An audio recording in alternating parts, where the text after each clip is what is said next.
Hi there, this is Mrs. Piper, and I am going to go over the next step of creating your composition. I'm going to zoom out just a little bit so that we can see the entire composition.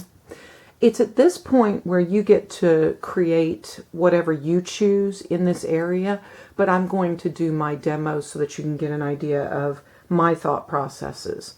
You are required to include in your environment at least 7 objects drawn in 1-point perspective using the rules of perspective correctly. So we remember, going back to our notes, we remember that when we were drawing our box in 1-point perspective, the first thing we drew was the front of the box. So we drew the front of this box, we drew the front of this box, and then we drew the orthogonal lines to the vanishing point. So what we're going to do on this piece is I'm going to kind of brainstorm a few ideas to figure out what I want to include and where I want to put them. So what I did, and you can do this if you would like, I took several sheets of paper and I cut out different shapes. I cut some geometric shapes with straight edges, and I cut some organic shapes with curvy edges. I cut out a couple of circles and triangles, so I've got a variety. And the reason that I wanted to cut them out was because I wanted to kind of place them in different areas of the composition to kind of see what I like and where I like it. There's a triangle, I've got a box, I've got a rectangular prism, another triangle. So I'm just going to kind of play with how I want to arrange these shapes. Now, some of them should go off of the page, and by the way, this is just to place. These are not going to be glued down. These are just going to be traced around.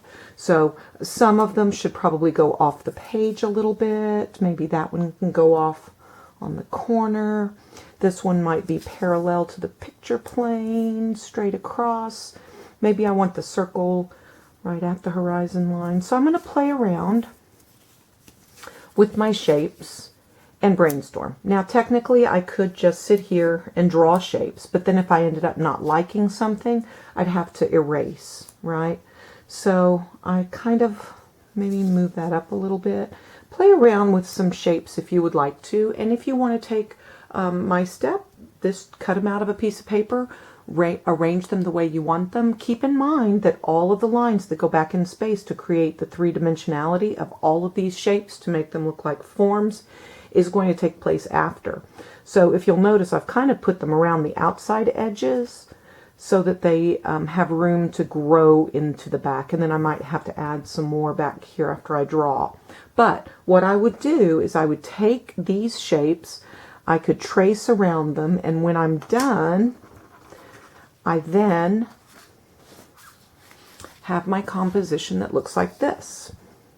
Now you will notice after I placed my shapes into the composition and traced around them, I then went in and erased all of the lines that would not show. So I erased the floor lines that were down here, and my horizon line was already erased, so I didn't have to do any more of that. But this would be the next stage of this project. And once you've drawn your shapes, and remember you need at least 7. I have 1, 2, 3, 4, 5, 6, 7, 8, 9. So I've got enough. I like odd numbers, but that's up to you. But you do need at least 7. So my next step would be, and I'm not going to do the whole thing for you or in front of you because that would be boring, but the next thing will be to draw all of these lines, the orthogonal lines, to the vanishing point. Okay? Now you'll notice I'm not going to draw them all the way down because then I'm going to have to erase a bunch. But I am going to draw them from each of the points to the vanishing point. So notice I always keep my ruler lined up with the vanishing point, and then I just go around just like a clock, and every time you hit the edge of a shape, draw that line. So draw the shapes where you want them, the fronts of the shapes, and then go in and draw the orthogonal lines. After you're done drawing all of your orthogonal lines, you're then going to draw the back of each of the shapes. So let's say I'm doing my cylinder. Oops.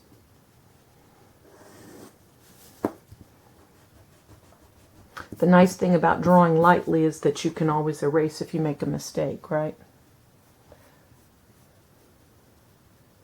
So, if the front of my cylinder is curved, we know that the back of my cylinder is going to be curved. So this curves down and over, so the back of my cylinder will curve down and over. And then I just erase whatever lines I don't want to keep. If I'm on my triangular prism, I line my ruler up. If you don't remember how to put the back of a building or the back of a box on, remember you can go back and look at those instructions when we did our notes. So, if I want to put the back of this triangular prism on, I lay it down in the front, I slide it back,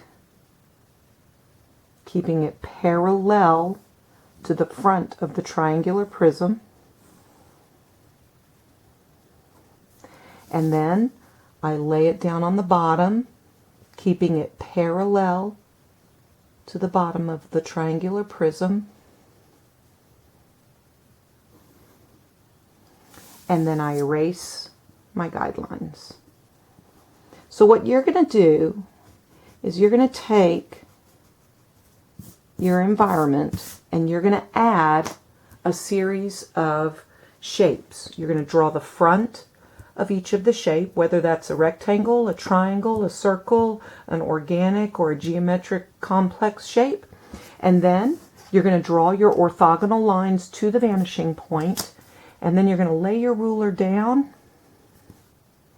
and slide it so that the back of the shape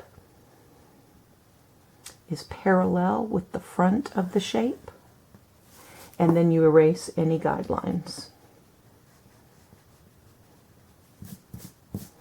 I'm going to finish this for all my shapes, and then I'll come back and show you how you're going to add color and finish your work. Thank you for watching.